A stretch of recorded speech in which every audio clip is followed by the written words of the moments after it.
Remember that day, remember that moment, outside the High Court in London when the truth about the sub-postmasters finally began to emerge. Tonight, lawyer Paul Marshall reveals in devastating detail just how the Post Office case against the sub-postmasters imploded.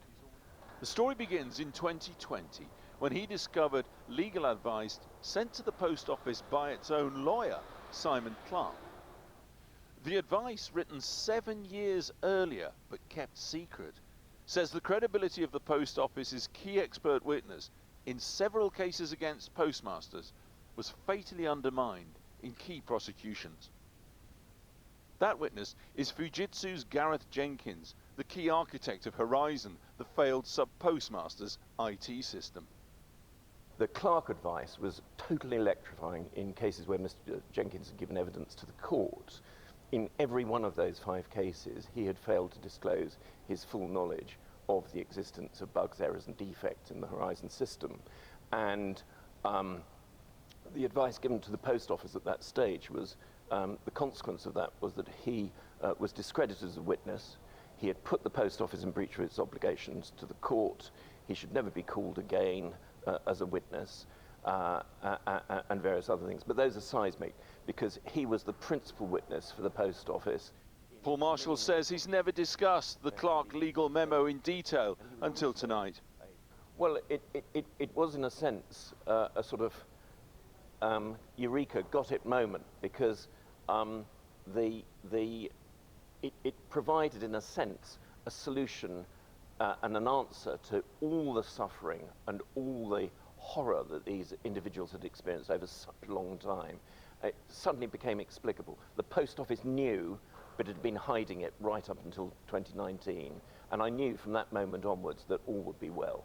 The Post Office has been engaged in, quotes, subverting the integrity of the justice system. It's a massive finding. But there's another bombshell buried in the legal papers, a letter that has never been made public until tonight.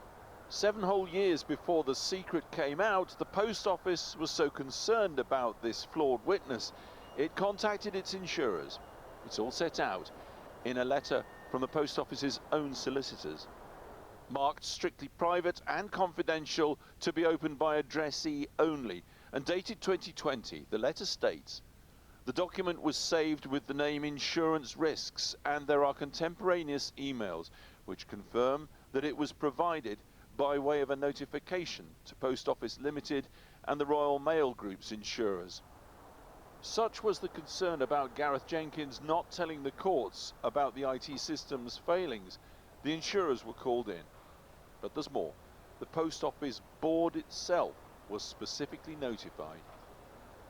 The letter continues. Our inquiries indicate the Post Office Limited board meetings took place on the 25th of September and 31st of October 2013. We have reviewed the board minutes and papers identified for these meetings. It is clear from these minutes that the board was aware of the insurance notification. It was recognizing the potential implications of that misleading, incomplete evidence having been given to the court in many, many cases, hypothetically. And that had colossal financial implications for the Post Office and its commercial model.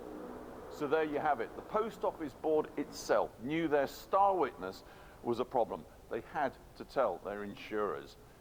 But hang on, this was way back in 2013. What on earth happened in the years afterwards? It wasn't, in fact, until several long years later that this whole strategy unraveled spectacularly for the Post Office. They tried to keep a lid on the whole thing. Those, of course, long years of misery and hardship for hundreds and hundreds of postmasters and their families. So the board knew the insurers were called in because they were so worried about their key expert witness. Yet 2 years later, here's the Post Office boss in Parliament. And if there had been any miscarriages of justice, it would have been really important to me in the Post Office that we actually surface those. And as the investigations have gone through, so far we've had no evidence of that. And as you'll know, we're bound by the Disclosure Act to make known anything that we come across that might contribute to that. Gareth Jenkins and Fujitsu could not be reached for comment. Fujitsu has previously told us it won't discuss this entire issue whilst the public inquiry is happening. The Post Office said the same. So effectively what the Post Office did was it kept the lid on this between 2013 and 2019, and it maintained a pretense, essentially a false case, in High Court litigation in 2019 when it contended, we believe the Horizon system to be robust and reliable. It simply didn't have a basis for saying that. So what now? Well, these documents may be pored over at the public inquiry. Down the line, they could then have serious implications, not only for executives of the Post Office and Fujitsu, but for some lawyers as well. Well, earlier I spoke to the Conservative MP Duncan Baker, who was a sub-postmaster himself. I started by asking what he made, what the documents shown in that report. It's absolutely shocking. I mean, it encapsulates everything I've been saying in Parliament, that every stone we unturn, we find even more to worry about. And the video there is just absolutely incredible. The fact that the Post Office were notifying their board and almost taking out insurance to deal with this problem that was going to unravel eventually, it's just incredible. I mean, there are a number of strands in this piece. One of the shocking pieces of evidence, you know, the Post Office advice from its own lawyer, written in 2013, showed that their key witness was not a reliable witness. That in itself is extraordinary. It is also extraordinary that the Post Office knew about that. Yeah, I mean, it just feels as though things have constantly been covered up, and the reputation of the Post Office has been protected at the complete expense of thousands and thousands of innocent men and women who have now suffered with this miscarriage of justice. And what about this idea that the Post Office knew this man had not been a credible witness and he had given evidence in 5 prosecutions, and the board are notified? Well, I mean, those board executives, right the way through to the chief executive that we know so much about, Paula Venables, from what you have shown, must have known all about this. I mean, what we saw on our television screens over the festive period, we have been told was incredibly accurate, and your film rather proves that. I mean, I suppose the Post Office board may say, you know, we were told, is it even likely that they were told only that we have this big insurance risk, but not to have been told the detail of why? Well, frankly, they shouldn't have been board directors then, should they? If you are a board director, you are legally and financially responsible for the direction of the business that you're a director of. I was once. You take that incredibly seriously, that responsibility, and those directors had a responsibility to know what was going on. And the lawyer in the piece says, you know, the Post Office told the High Court in litigation in 2019 that the Horizon system was reliable and robust. It did not have a basis for saying that. What should happen now to those people who played that role in the litigation? Well, for me, and I've said it in Parliament, there will be no rest for those who have suffered until there are criminal prosecutions.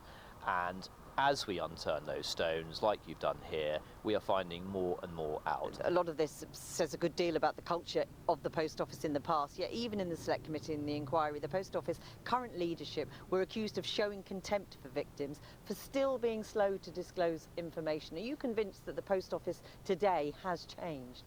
Well, I don't know, because I'm no longer a sub-postmaster. What I do know is what I know from when I was a sub-postmaster.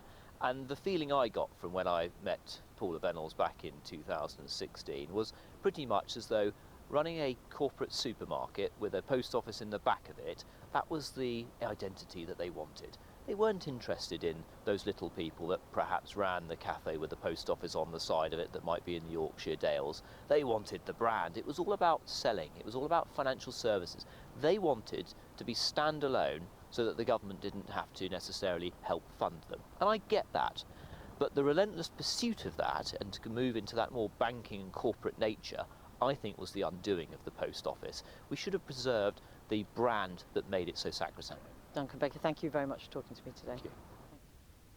Well, Alex Thompson is here with me now. There have been more developments at the Post Office Horizon scandal inquiry, haven't there? Certainly have, Jackie, yes. Today was the day when more Fujitsu employees were coming before that, and it emerged, they'd written emails, it's fair to say pretty disparaging emails, to put it mildly, about Lee Custon. Let's remind ourselves, Lee Custon, of course, the Yorkshire sub-postmaster, bankrupted in a civil case.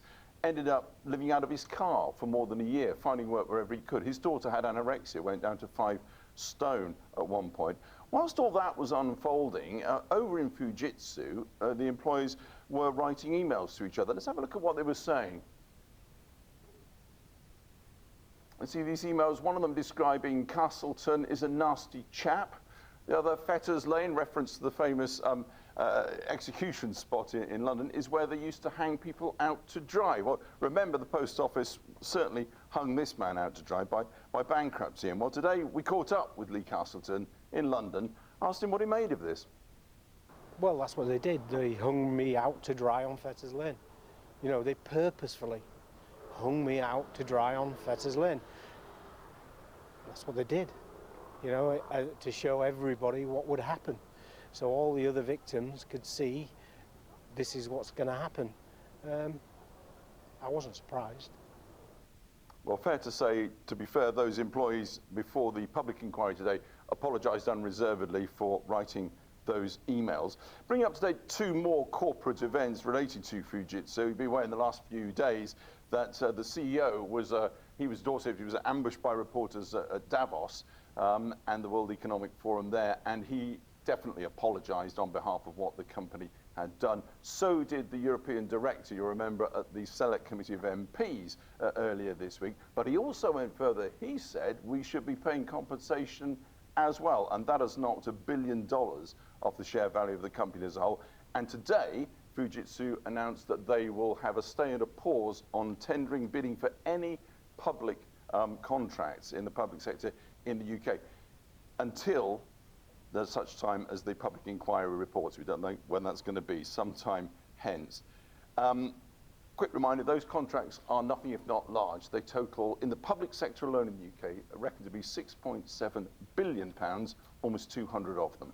Alex Thompson. Alex, thanks very much.